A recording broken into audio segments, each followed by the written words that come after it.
my beloved Noah's Stories family. Before we begin today's story, I want to share something personal with you. My illness has returned, quietly, painfully, and I've been asked to step back, to rest, to heal. It's not easy for me to say this, because this space, this family, you mean more to me than I can express. Though my voice won't guide you today, every word in this story still carries my soul. My brother Henry will be reading it in my place, gently, faithfully, so you won't feel alone. If you have a moment, please whisper a prayer for me. Nothing fancy, just something kind. You're not just my audience. You are my comfort, my strength, my home. Stay till the end. This story was written for you. Maybe it's exactly what your heart needs right now. Rain had been falling in Seattle for 3 days straight, and that night was the coldest of the year. Clara Jensen stepped into a dim bar tucked between bookstores and tattoo parlors in Capitol Hill, wearing a threadbare canvas coat and carrying a heart too bruised to keep hiding its hurt. Outside, the rain lashed against the pavement like it was trying to scrape memories off the earth. Inside, the amber lighting was dull and far from cozy, but at least it offered the illusion of not being invisible. Clara wanted nothing more than a dark corner and a drink strong enough to burn. She slid onto a stool at the far end of the bar, fingers trembling from the cold. Her damp hair clung to her cheeks. When the bartender asked what she wanted, she whispered, "Whatever's strongest." The man 2 seats down didn't speak. He only glanced at her reflection in the mirror behind the bar. And Clara, in the instant she looked up, caught his gaze, steel cold and heavy with the kind of exhaustion that doesn't come from work, but from carrying things no one can see. Julian Hart, the name her college roommates used to murmur at parties. A tech genius, founder of a billion-dollar company. The kind of man who didn't belong anywhere near heartbreak, but somehow wore it like a second skin. He lifted his glass, signaled for another, and with the faintest tilt of his head, invited her over. Clara hesitated for just one breath, then slid her stool closer. They sat together for nearly an hour, barely speaking. A quiet between them, not awkward, just necessary. Sometimes the silence of 2 strangers says more than any conversation. She didn't ask his name. He didn't ask hers. They simply existed, side by side, like 2 people hiding from the same storm. When Julian finally murmured, "You look like you're trying to forget something," Clara almost laughed at the truth of it. "Maybe," she said. "Maybe you are, too." There was no offer, no pressure. Just the look he gave her as he stood and reached out his hand. Something in that silence felt safer than anything she'd known in months. And Clara, for reasons she wouldn't admit even to herself, took it. A sleek black car waited outside. Neither of them spoke on the ride. In a penthouse suite overlooking a city blurred by rain, Clara let him peel away her soaked layers and for a few hours forgot who she was supposed to be. That night was both gentle and wild. No love, no lies, just skin and silence, a temporary kind of safety between 2 people lost in their own ruins. By the time the sky began to brighten, Clara woke in his arms. Julian was still asleep, one arm slung across her waist. She eased out from under him, dressed in silence, and left behind a single embroidered handkerchief on the armchair. She told herself it was just one night. He'd forget. So would she. But some nights leave a mark that even time can't undo. A year after that rain-soaked night, Clara Jensen stood before the wrought iron gates of a sprawling estate nestled atop a hill north of Seattle. In her hand was a battered suitcase with 1 broken wheel and a frayed handle. Her heart beat too fast, like it was arriving before the rest of her could catch up. She never imagined she'd return to this city, let alone take a job in a place that looked like a fairy tale, or a trap depending on the day. An old friend, Nora, a curator for private collections, had called her weeks ago with an offer. The Hart Estate's private library was hiring a full-time manager. Good pay, housing included, and peace.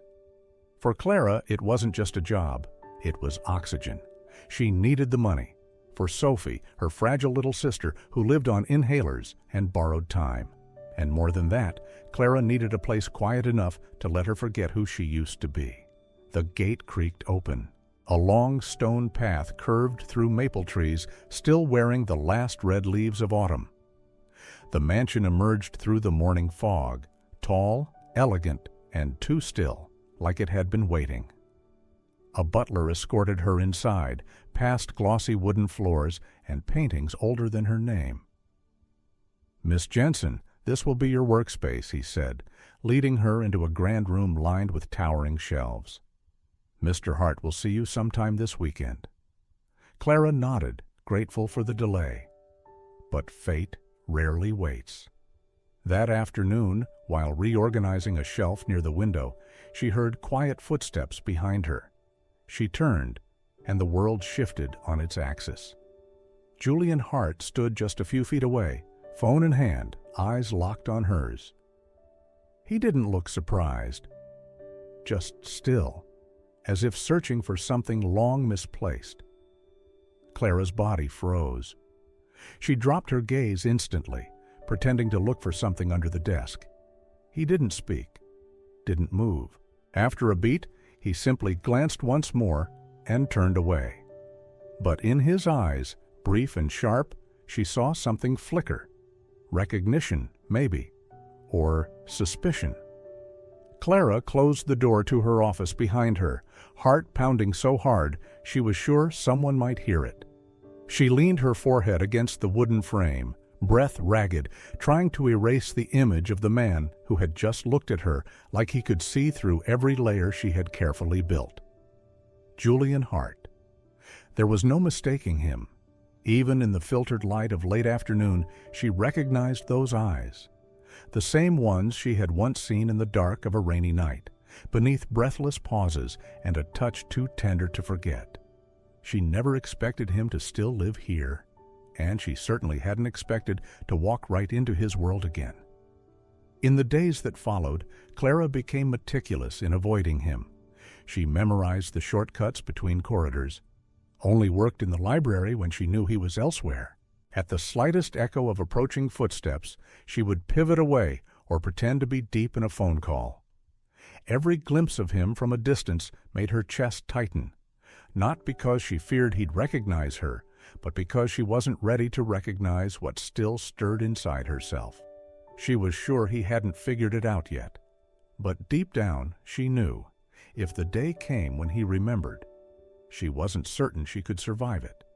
Keeping the secret was the only way to hold on to what she had now, a job, a roof, and a chance to save Sophie. Love, if it ever meant anything, had to stay locked away, far behind her. And Clara knew the quiet beginning she had hoped for wouldn't last long. Julian Hart was the kind of man who could walk into a room without making a sound, and still the air would shift around him. Clara felt it every time he passed near the library, like a ripple she couldn't see but always felt. He rarely visited the collection, but when he did, she couldn't breathe. Sometimes he'd glance at the portraits lining the wooden staircase. Sometimes he'd pause, fingers brushing the spine of an antique volume, before walking away without a word. She wasn't sure if he truly remembered her. Julian had the eyes of someone always lost in things far beyond the room he stood in. But Clara couldn't shake the feeling that every glance from him saw more than it should. One afternoon, while sorting a set of delicate art prints, she knocked over a stack of drawings, papers scattered like startled birds across the floor. She bent down to gather them, but a hand reached first, faster than hers, steadier. Julian.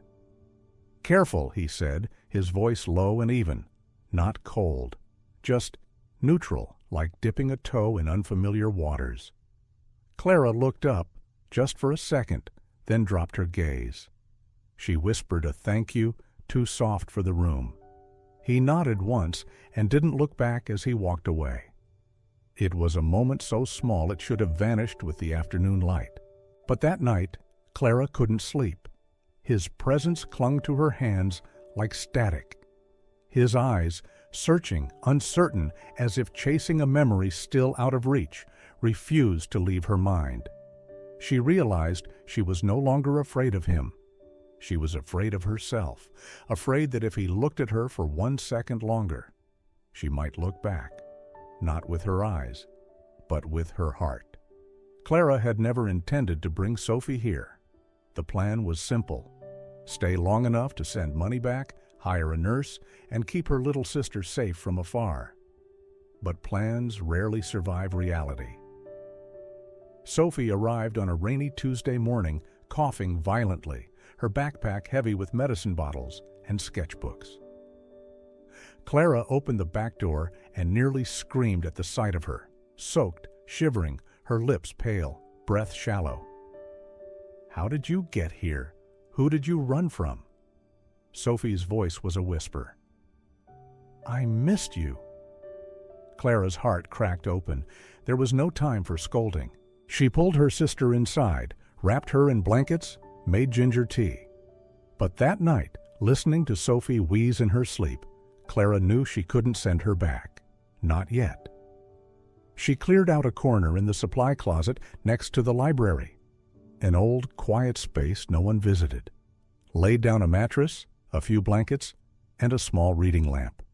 Sophie called it the secret cave. For 3 days they managed.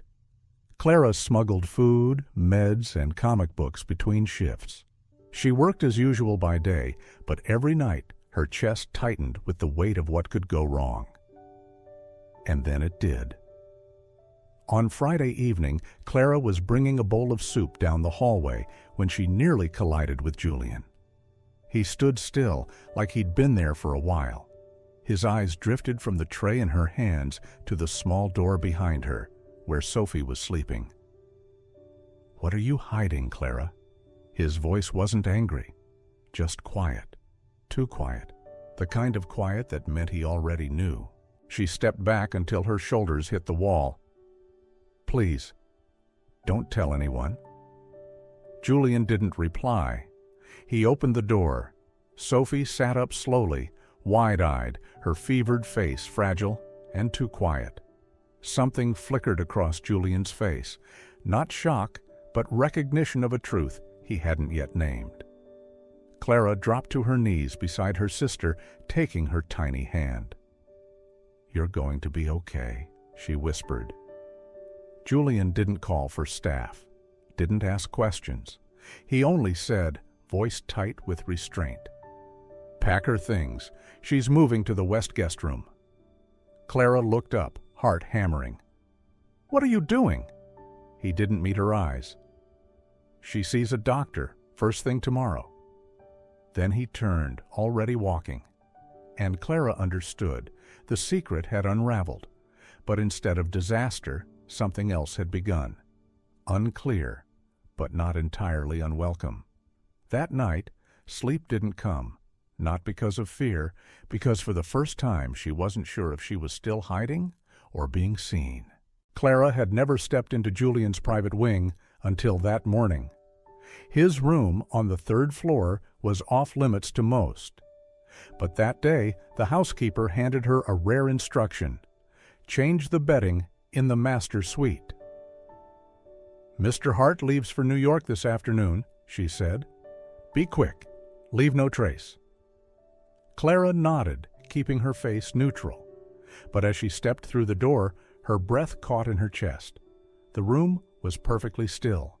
Everything in its place, as if even time bowed to the quiet authority inside. Shelves in symmetry, warm lamplight on dark wood, a breeze slipping in from the lake through a cracked window. She moved through the task quickly, trying not to look too closely. But as she smoothed the final blanket, something caught her eye. A white dress shirt draped over the back of a leather chair near the window. Clean, pressed, but at the collar, a faint faded smudge. Not red, not fresh. Blush, pink, like a whisper of something soft that had once been bold. Clara stepped closer, Her hand trembled as her fingers hovered over the fabric. She remembered, so clearly, that rainy night, the way she had leaned into him, kissed his neck in the dark, her lipstick leaving that exact trace. A voice behind her broke the stillness. "That doesn't belong to you." Julian stood in the doorway, arms crossed. His tone wasn't angry, just precise. Clara spun around, pale. She opened her mouth, but the words tangled. Julian took a step closer, then another, measured, cautious, like he wasn't sure which sentence would crack the silence wide open. "Why are you looking at it like you left something there?" Clara looked up, cornered by truth. "Because I did," she whispered. "That night, it was me." The silence between them grew dense, as if every word unsaid hung heavy in the air, pressing in from all sides. Julian didn't speak right away. He just looked at her, unblinking, unshielded. "I went back to that bar," he said finally, his voice rough and low, like the words hurt coming out. "Every weekend, for 3 months. I asked about you, described you, until the manager told me to stop, said you were just a ghost." Clara's hands clenched, nails digging into her palms. "Why?" she whispered, not sure she was ready for the answer. Julian drew in a slow breath, eyes never leaving hers. "Because you didn't leave anything. No name, no number. Just emptiness. And I couldn't live with that." Clara bit her lip, then spoke, barely audible. "I was scared. It was the first time. I did something with no plan, no logic, no armor.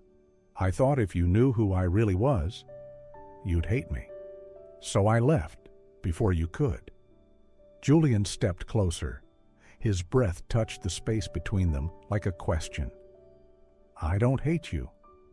Because you don't know me well enough. I want to." Clara stepped out of his room in silence. The hallway breeze brushed her hair, but it wasn't as cold as the feeling unraveling inside her. He had looked for her, not once, not out of curiosity, but because the emptiness she left behind had been unbearable. She had never imagined being someone's absence, someone's ache, especially not for Julian Hart, a man the world saw in headlines but never truly touched. Yet she had marked him. Without meaning to, she had left a scar he couldn't forget. She didn't know if the tightness in her chest was relief or fear. Part of her wanted to go back in, to wrap herself in his arms, to whisper that she remembered too, that she never forgot. But another part of her wanted to run, because love, when it's real, always brings the fear of losing it. She had just realized she was no longer a stranger in his story. And at that exact moment, footsteps echoed across the gravel outside. A sleek car pulled up in front of the estate. The woman who stepped out looked too much like Julian to be anyone else. His mother had arrived. There was no need for introductions. Her face had graced Forbes covers, usually beside features, praising the empire she'd built with her late husband. Clara had never felt so small. She stepped back from the window. She shouldn't watch. She shouldn't care. But her heart already cared more than it should. Clara stood behind the glass door, heart hammering. She knew she shouldn't listen, but she couldn't walk away. Inside, the air was colder than the Seattle rain outside. Julian stood straight. Miranda sat, but her gaze made everyone else seem smaller. "So, this is where you've been," Miranda said, dropping her handbag onto the couch like an accusation. "Living with a housemaid?" Clara flinched. Her lips parted, but no sound came out. Julian's voice was sharp but steady. "You don't get to talk about her like that." Miranda scoffed. "I do when your recklessness drags our name through the mud. What is she? A golden ticket? A one-night mistake you're now trying to polish into something respectable?" Clara took a step back. Each word landed like a blade. Julian stepped forward, shielding her with his body. His eyes no longer cold, just unyielding. "I love her, and if you can't accept that, you're welcome to return to New York today." Miranda stood, voice like ice. "You'll regret this. Girls like her don't stay. They take, then leave." Clara didn't wait to hear more. She turned away, each step heavier than the last. Her tears came not from shame, but from the aching truth she might never belong here.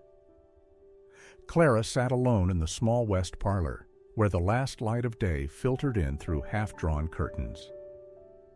She didn't know how long she'd been there, only that her chest still ached, like something had been crushed inside her. Miranda's words echoed in her mind, sharp and vivid as if carved into her skin. What is she? A mistake? A golden ticket? Clara had never been easily shaken, but this time felt different. The door creaked open. Julian stepped inside. She didn't look up, but he came anyway, sitting quietly beside her. "You're not a burden, Clara," he said softly, like he could hear her thoughts. She gave a small, bitter laugh. Then why did I feel like a stain on a clean floor when she looked at me?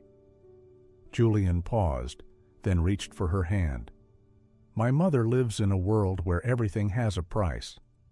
But you're not something to be priced." Clara gently pulled her hand away. Not rejection, just distance. If she had to leave, she'd do it before the feelings went any deeper. Clara didn't leave that night. She slid the small bag beneath her bed, zipped it tight, and let it sit there, silent, like a quiet reminder she still had a way out.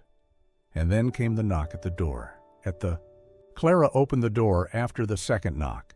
Julian stood there, shirt damp from a sudden rain, hair tousled by the wind. He didn't speak right away. He just looked at her, and this time there was nothing hidden in his eyes. "You deserve someone who isn't this complicated. I don't need perfect, I need real. And that's you." Her breath caught, her heart stretched between doubt and something dangerously close to belief. Julian stepped closer. His gaze was steady, quiet, certain. "I don't want you to stay out of kindness or duty. I want you to stay because I've loved you longer than I even realized." Clara felt her defenses crumble. There were no more walls to build. And when he leaned in, slowly, giving her every chance to pull away, she didn't move. She let him kiss her. A kiss that wasn't rushed, but heavy with everything they'd lost. His arms wrapped around her waist. Her fingers clung to his shoulder like if she let go, they'd both disappear. That night, Clara didn't return to her room. No suitcase was dragged to the front door. No goodbye was spoken. Only two people, two breaths, and the quiet truth that finally, there was nothing left to hide. That night, Clara didn't just give herself to Julian, she gave away the part of her heart she had hidden from the world. There was no more hesitation from a love that once felt misplaced. No more distance built from fear. Just two souls who had once been lost, finding each other in their most fragile moment. And by morning, everything had changed. Julian was no longer the stranger from a stormy night. He was the one making her tea at dawn, the steady hand that held her when everything else threatened to fall apart. The first name Sophie laughed aloud. That night wasn't just a night, it was the beginning of a family no one saw coming. Something had shifted in Sophie's eyes after the surgery. A new light, like sunshine breaking through weeks of endless gray. She began to laugh more, calling Julian by name in a soft, lisping voice full of affection. Whenever Clara gave her medicine or changed her bandages, the little girl would turn and ask, "Where's Uncle Jules?" Julian never missed a single checkup. He learned to tell each medication apart, remembered every dose time, and even memorized Sophie's favorite lullaby before bed. One afternoon, Clara stood quietly in the hallway, watching through the living room glass.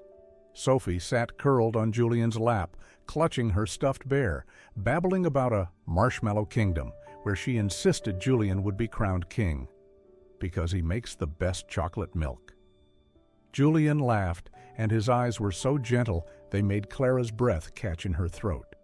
No one had taught him how to be a father. No one told him how to place the pillows so Sophie could sleep easier, or how to wipe away her midnight tears when she woke from nightmares. And yet, he did all of it. No script, no manual, just heart. One day, Sophie tripped and scraped her knee in the backyard. Julian was the first to run to her. He didn't panic. He knelt down, scooped her up gently, and whispered, "You're okay. I'm right here." Clara stood behind the doorframe, her fingers curling around the wood, her throat tightening with a feeling she couldn't quite name.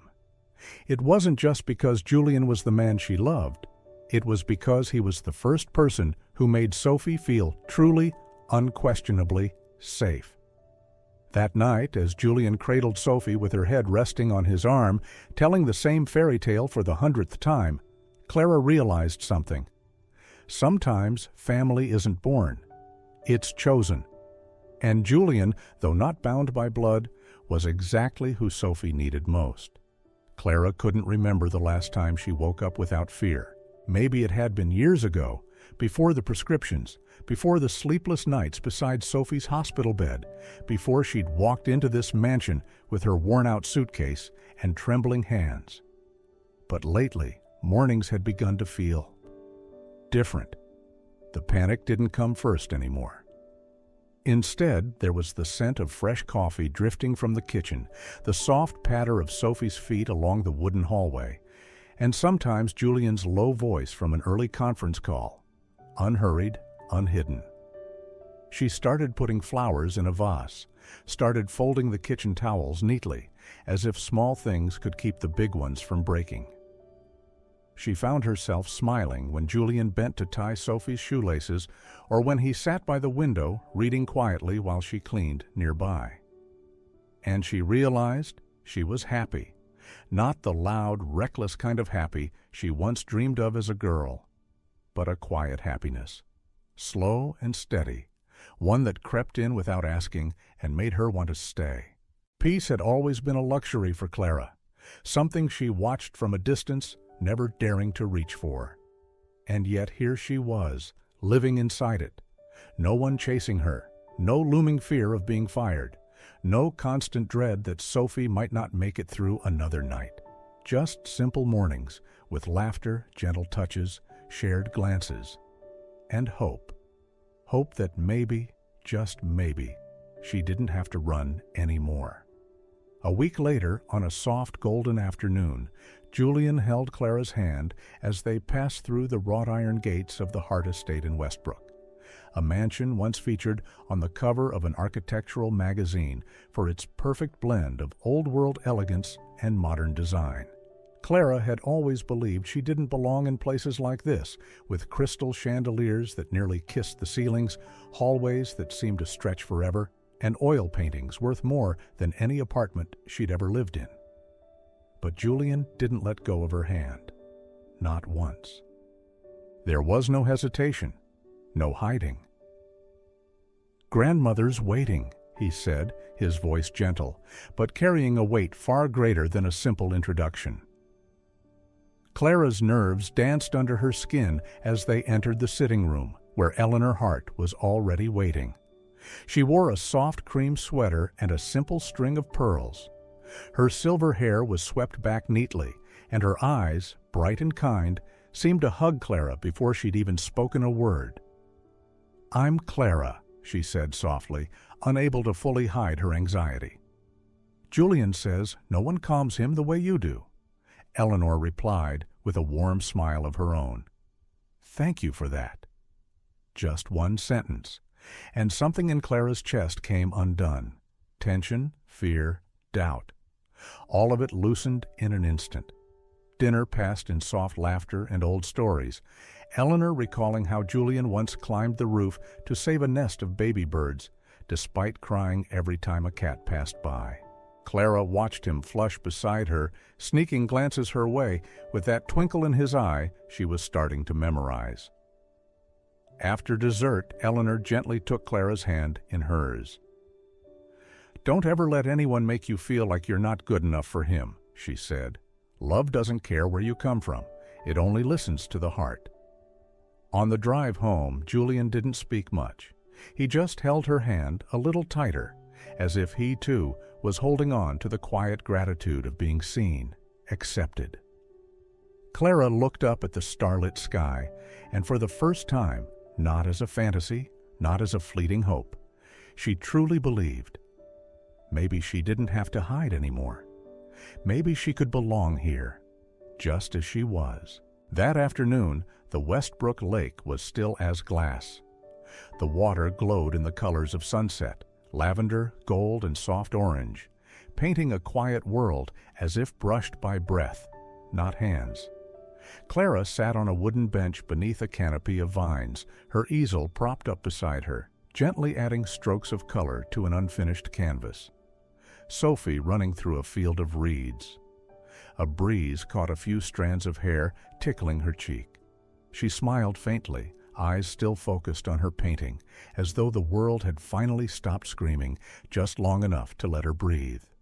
She didn't notice when Julian arrived. He stood silently behind her, hands tucked into the pockets of his coat. She turned slightly, sensing his breath near her shoulder. "How long have you been there?" she asked softly, still holding her brush. "Long enough to see that you always paint the world more beautifully than it is." Julian sat beside her. "But this time, it looks exactly like what's real." She looked at him, and the sunset deepened the brown of his eyes, softening every edge. He inhaled slowly and reached into his coat. From it, he pulled a small velvet box, simple, understated, nothing flashy. He opened it, revealing a ring with a single, tiny diamond, clear as a frozen tear. "Clara," he began, voice unsteady but gaze unwavering. "I don't have the perfect words, just a heart that was lost until you walked in." Clara held her breath. "You didn't just save Sophie, you saved me. Every time you smile, every time you sit here and paint, every time you say my name without fear, you make me want to be the kind of man who deserves you." He knelt, his hands gently holding hers. "Will you marry me?" Clara couldn't speak at first. Tears flooded her eyes, uninvited and unstoppable. For a moment, her breath caught between fear and longing. Then she nodded, her trembling hands clutching his.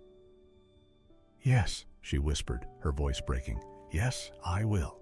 At that moment, a giggle rang out in the distance.